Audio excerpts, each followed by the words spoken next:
Ողջույն ձեզ քուրեր եւ եղբայրներ։ Մեր հերթական բնագից հաղորդում։ Այսօր ես ուզում եմ խոսել մեր երկրում տիրող իրավիճակի մասին, այդ գնային աճի մասին։ Դուք բոլորդ հնարավորություն ունեք այցելեք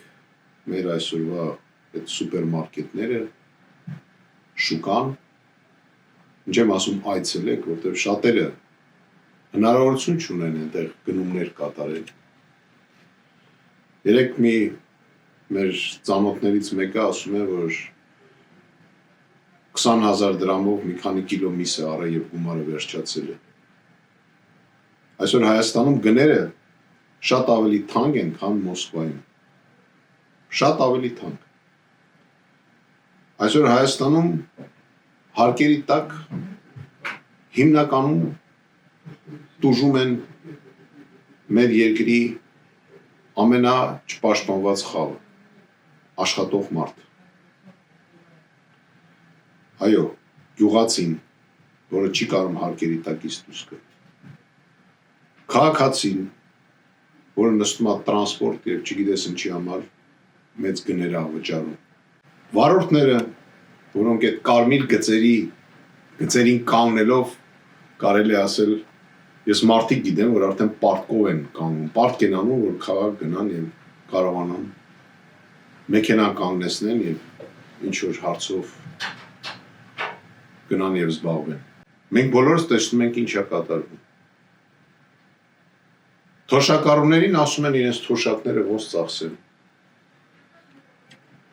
Ասում են, էլ չի նելու,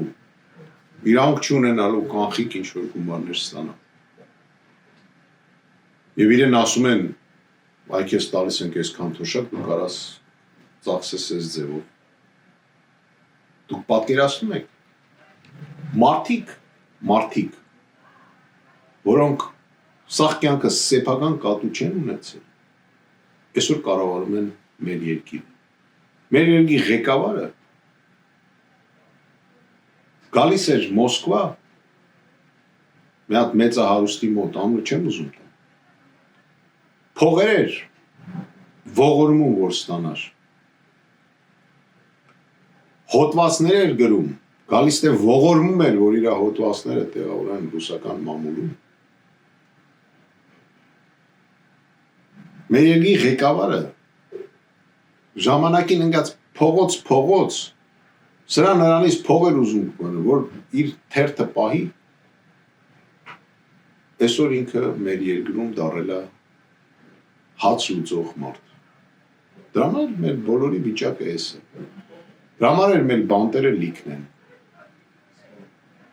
Փաստացի ժողովուրդը աղքատանում է, իրենք պարգևներ են ստանում։ Ու գիտեք ոնց, ինչքան շատ է աղքատանում մեր ժողովուրդը, այնքան իրենց պարգևները մեծանում են։ Ինչ արել պաշտոնատար անձը, որի 2 միլիոն դրամ պարգևավճար ստանա։ Երբ որ հասարակ քաղաքացին չի կարող գնա իր նոր տարվա սեղանի հարցերը հոգա։ Համեմատեք։ Անցած տարիների ձեր նոր տարվա սեղանի հնարավորությունները եւ այսօրը։ Եվ կհասկանաք, որ ես ճիշտ եմ ասում։ Ինչ շատերը ասում են, պարոն գեներալ, դեռ ասում եք, մենք աշխատում ենք, մենք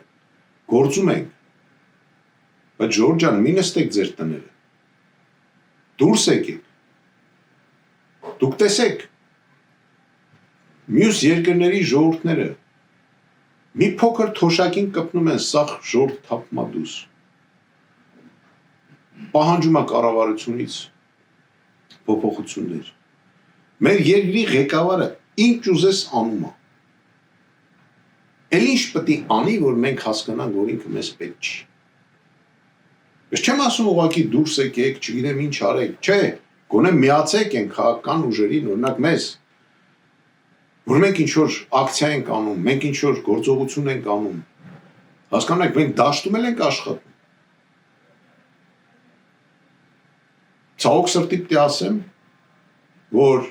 գործունյա ժողովուրդը ով կարողանում է ինչ-որ աշխատի եւ ինչ-որ օգուտ բերի իր երկրին, մեծ մասը դուրս են եկել երկրից։ Աշխատում են Ռուսաստանում, աշխատում են մյուս երկրներում, Ամերիկայի Միացյալ Նահանգներում։ Մեր երիտասարդների 10 հոգու, որ հարցնում ես, 9 հոգին ասում են, որ ես հնարավորություն ունենամ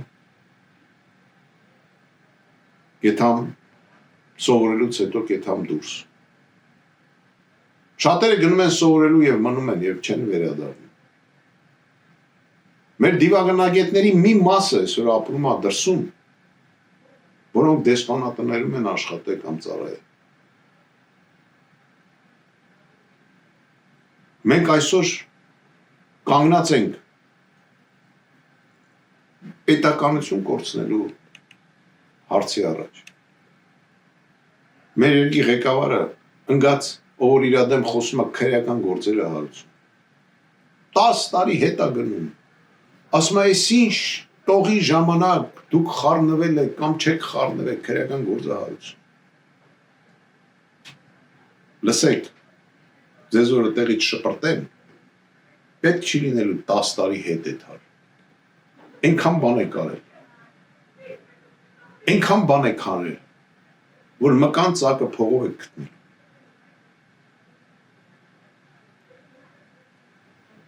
Ժորժ ջան, մենք պետք է սթափվենք։ Մենք պետք է հիշենք, որ մենք հայ ժողովուրդ ենք, որը ունի հազարամյա պատմություն։ Մենք պետք է հասկանանք, որ մենք ունենք եկեղեցի, որը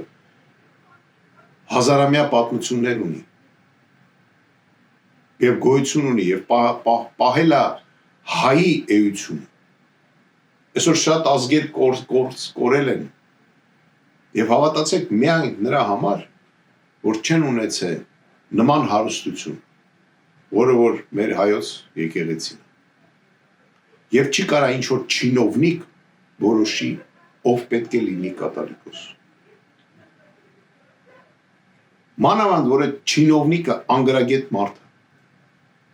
Եվ արտասահմանյան երկրների ծրագրերի կատարողը։ Հիմա էլ խափում է ժողովրդին, ասում է, տեսեք, ասում է, Ադրբեջանի հետ խաղաղություն ենք հաստատել, իրանցից բենզին ենք բերել, ուռա։ Ինչ բենզին եք բերել։ Այն բենզինը, որը Եվրոպայից հետ են տվել, անորակ լինելու պատճառով։ Ու ամոթ նրանց, ով լցնում է այդ բենզինը իր մեքենա։ Ամոթ նրանց։ Այդ բենզինի պատճառով մենք ունեցել ենք կորուստներ։ Այդ նավթի տրուբի պատճառով մենք ունեցել ենք կորուստներ։ Այդ տրուբով հայոց արուն է հոսում։ Մեր զինվորները զոհվել են։ Այդ բենզինից ստացած փողերի հաշվի։ Մեր արցախցիներին